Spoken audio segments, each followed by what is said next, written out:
She was just checking his phone to play a song, but one unread message lit up the screen. It wasn't the name that hurt, it was the heart emoji. Her fingers trembled as she opened the chat. Pictures, late night confessions, a hotel address. Her chest tightened, her breath caught in her throat. He was in the shower, laughing, humming.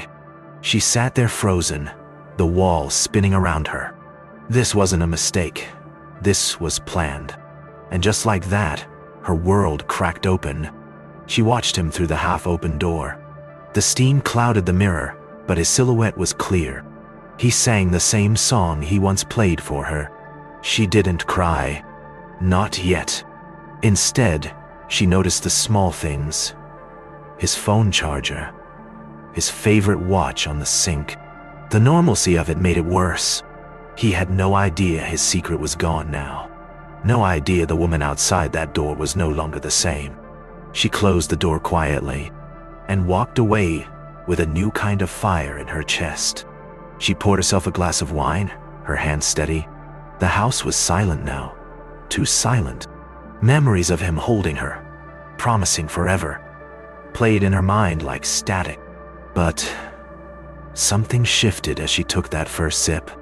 No begging, no confrontation, no screaming fight.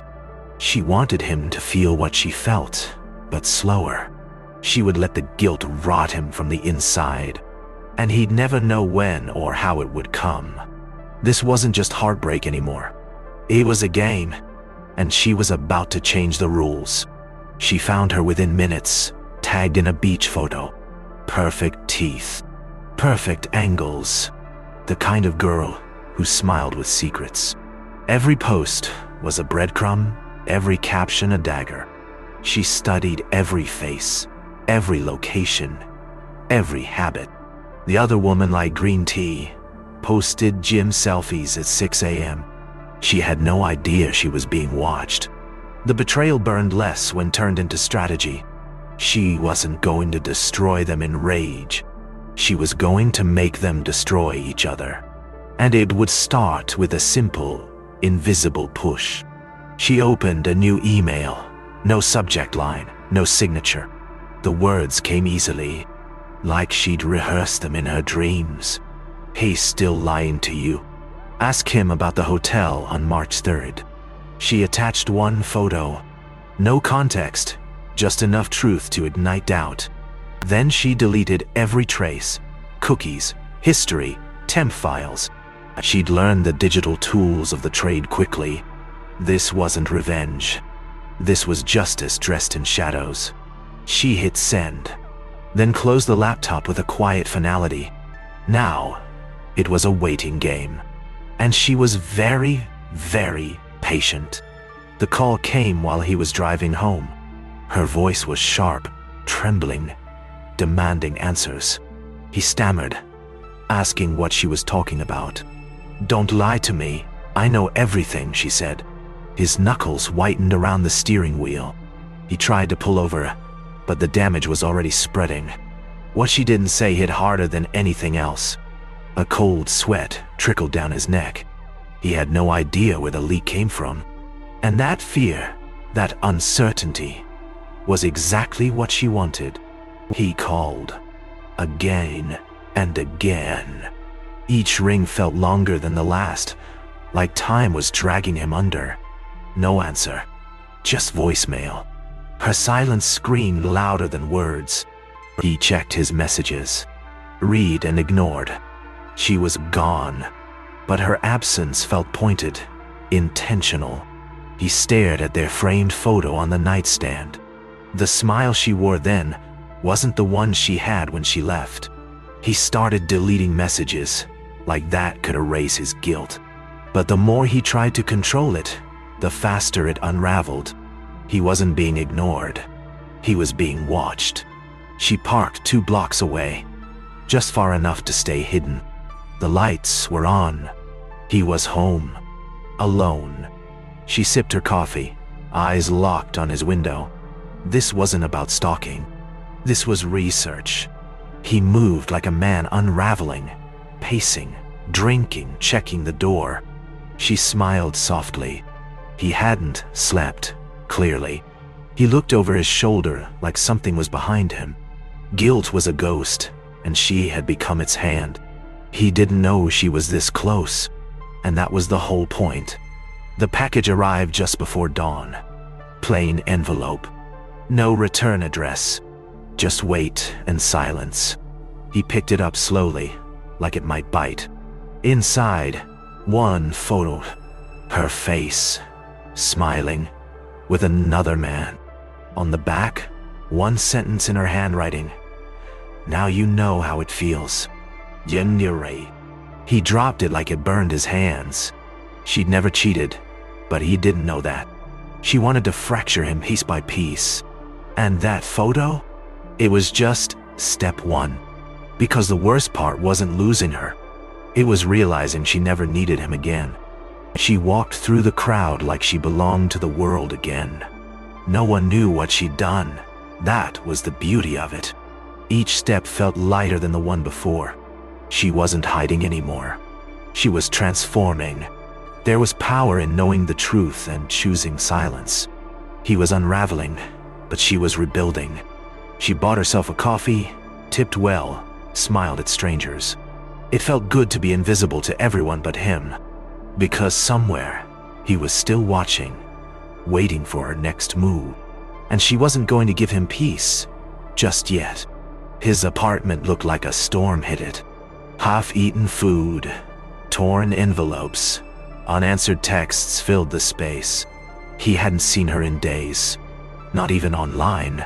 The woman he cheated with stopped replying to, blocked him. His lies had detonated in both directions. He tried to call her again, voicemail. He whispered her name like a prayer, like a curse. She had vanished without a trace and left him haunted. The silence in the room wasn't empty. It was accusatory, and for the first time, he felt completely, deeply alone. She stared at the contact labeled home. That word used to mean something. Not anymore. Her finger hovered for a second. Then she tapped delete. Yee. No backup. No hesitation. Just erasure. He would never get a goodbye or a last word. Some betrayals don't get closure, just silence. She didn't need to burn his world down. She just needed to leave and make him wonder forever. That night, she changed her number, her address, her life. And he would never, ever find her again. He waited at the cafe where they first met. One flower, one last hope. She hadn't messaged, but maybe she'd come. Maybe. People passed. None of them her. Every second felt like a needle in his skin. The past replayed on a loop in his mind. Her laugh, her touch, her trust. He didn't deserve another chance, but he needed one. The hours dragged. The flower wilted in his hand. He checked his phone. Nothing. She wasn't coming. And deep down, he knew why. Miles away, she stood beneath a wide, burning sky. The city looked different from here. Quiet, beautiful, hers. For the first time in months, her chest didn't feel heavy. She had walked through fire and come out clean. The silence wasn't cold now. It was comforting. She no longer needed answers or revenge. He'd feel her absence longer than he ever felt her presence. That was enough. She closed her eyes and breathed in the moment. And with that breath, she let the past slip away. Her journal held everything. Every plan, every twist of pain. She read it one last time, like reviewing a finished story. Each page was a reminder of who she used to be. The key beside it opened the last box of memories. She locked the journal inside and sealed it away. Some chapters aren't meant to be reread. He had tried to write the ending, but she took the pen back. She wasn't the girl who begged or broke. She was the woman who disappeared and never looked back. And now, she was ready for the next beginning. Weeks passed. He thought it was over, that she was gone for good. Then the envelope appeared, black, sealed tight, no name. His hands shook as he opened it. Inside, a single photo of them together, torn down the middle. No note, no explanation, just the sharp edge of silence carved into paper. He sat on the stairs, gripping the torn image like it might speak. This wasn't closure. It was a warning. She had left him pieces of a past had never escaped, and the quiet screamed louder than any goodbye ever could. Her new apartment smelled like paint and promise. Every window let in light, something the last place never did. She unpacked slowly, smiling at each object she chose to keep. No more pretending, no more shrinking. She hung a mirror first, to remind herself who she was now. Strong, sharp, untouchable. The woman who had been betrayed was gone. In her place stood someone reborn in silence and strength. The past didn't haunt these walls. It only echoed in her mind, as a lesson she'd never forget. She stood on the balcony, wind in her hair, eyes on the stars. Down below, the city buzzed, unaware of the war she'd survived. Some battles leave bruises, others leave clarity. She had no regrets, only scars shaped like strength. He would remember her in whispers, in questions no one could answer. She didn't need revenge anymore, because walking away without a word was the loudest scream of all, and he'd hear it every night he couldn't sleep. She didn't vanish. She ascended, and she never looked back.